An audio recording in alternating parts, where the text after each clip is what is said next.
Interest in Interest, written by Karen Mockler, illustrated by Jacko Davis. Focus questions. What does Mark decide? Why is it a difficult choice? It was frigid outside, but Mark McCarthy didn't notice. He was so lost in his thought that he walked nearly a mile before he looked up. When he did, he spotted a red cardinal right against the snow.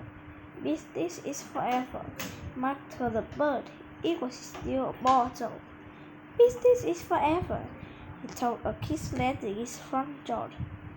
Neither of them gave any argument. Before Mark knew it, his feet had carried him to his friend Derek's imposing front door. What are you doing here? Derek asked. I don't know, Mark said, but I think I'll need a loan. What for? Derek asked. Do you want to buy my remote control balloon shark? No, Mark said. I need capital to start a business. Derek agreed. Step inside, he said. Mark and Derek talked for several hours, interspersed with generous breaks for playing video games and scarfing down assorted snacks while sending Derek's shark out of the back while Mark raised an important possibility. Now let's say my business fails, he began. When has your business not failed? Touch it, said Mark. If you know my track record, why invest in me? Derek shrugged. I'm feeling generous. Mark handed the remote to Derek. When have you been generous? Mark asked. Touch it, said Derek. They couldn't see the neighbor's dog when suddenly they heard barking rapidly on the wall. Derek grinned and piloted the shark back toward his bedroom window. Tell you what, if the business failed, I could garnish your wages, and could you pay me back that way? Garnish, Mike asked, confused like partially. Derek rolled his eyes. Seriously, dude? Can you talk business without not thinking about food? Answer. No, you cannot. He handed the remote back to Mike, opened his bedroom window to let the fog float back inside, and continued talking over his shoulder. I can't exactly garnish your wages because you don't actually have wages. Your allowance is only a steady stream of income. If I garnish your allowance, I've deferred destiny. My picture bounce of partially floating down the river. What the heck?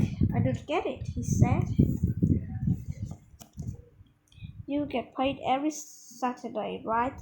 So instead your parents set off part of the allowance to me. And I've garnished your wages. Now Mike got the garnish part. At least Derek would take part of his allowance before Mike could spend it, and in time it would be paid back in full. Where does the steam come in? Mike asked. Your money stream, Derek asked, is like the steady money we can count on. Describe his allowance as a stream monthly generous. Mike thought at 2.5 at 2.5 $2.50. What?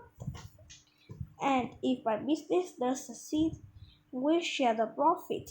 Whatever you make, I get half. Mike punched a cold chip reflectively. Seems like a lot, he said. Derek shrugged. I'm a reasonable guy. Make me an offer. When Mike returned from Derek's house, he stopped by Esther's bedroom. Hey, he said, I've got a question for you. Esther smiled. I need to borrow capital, money, to start a business. Derek says he won't charge me any interest. It still seems generous, but I'm taking some time to consider them anyway. Mike felt rather pleased with himself, often impetuous. He felt in this case that he had shown great restraint. You've got capital too, Mike continued. If I borrow from you, would you charge me interest? Would you want me to? Mike laughed. What kind of question is that? Well, as I said, you're a business guy now, right? Mike said proudly, so if you do things all business like, then I'll charge you interest. You're tough, Mike said. Only if you want to do this business like, otherwise I'll lend you the money the way Jerry would. With no strings attached. Who said those strings attached? Didn't you? No, said Mike. He's not charging me interest. He's sharing my profit. Esther thought a moment. Net or gross, she says. My eyes went in panic. This was the crystal mission. Then what he forgot to do down. How do you know that's what it's called? He asked. Lemons then last summer. Gross profit was all the money you took in. Net profit was what you had left after you covered all the costs. No net profit, Mark said Lee. None. Either way, she added brightly, he must have a lot of faith in your future success. He must, Mark said, unconvinced. What's his share? 40 cents, Mark said. I talked to him down from 50. And if your business fails, you owe him nothing. Mike laughed darkly. And if my business fails, he'll garnish my wages? How does that work? As asked. If your business fails, you won't have any wages. Too sure, Mike asked. He devised some weekly allowance until I paid him back. I see, said Esther. Well, let's say you succeed. If you're going on the work, I don't think you should have to give away 40 cents of your profit. Besides, how can you invest in your business if he's talking that much? He hadn't thought of that, said Mike. I'll charge you 5 cents interest.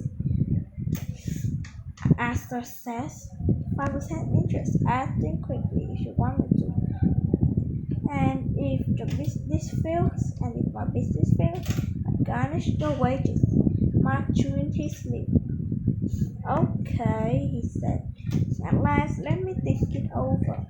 He walked to the door, would turn back to ask Esther the same questions he asked Derek. You know my track records, why invest in me? Esther beamed at him. You're my brother, she said, and I believe in you.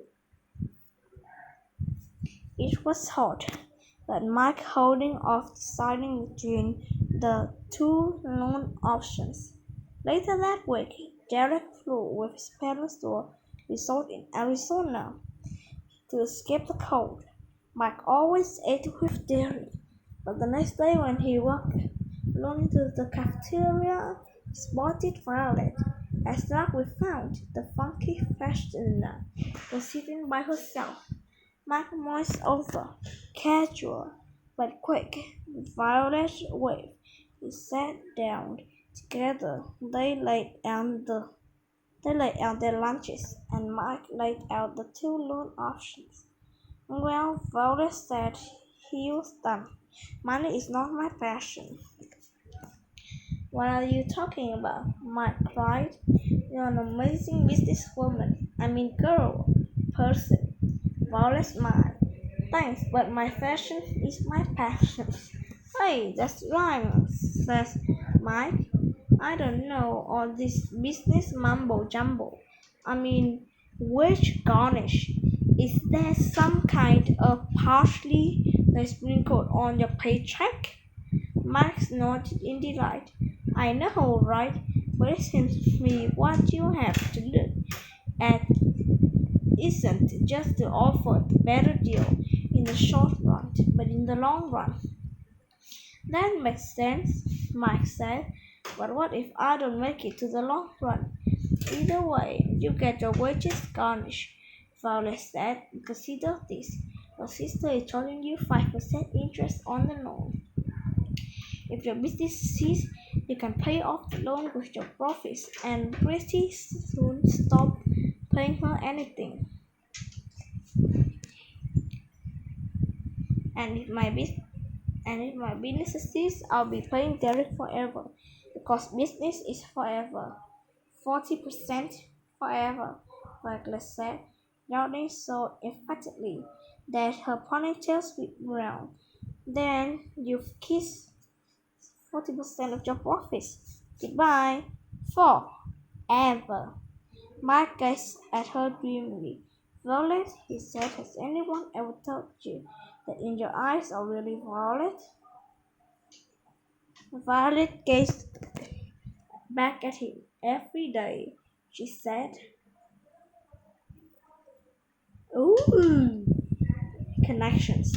Write it. Write an essay explaining which loan Mark should choose and why. In your essay, explain the concept of interest and profit sharing. Math. Imagine Mike borrow $100 from Derek for his loan, and his business fails. How long will it take Mike to pay his loan? According to Derek's term, show your whack. Whack. Good job. Bad job. One, two, three, four.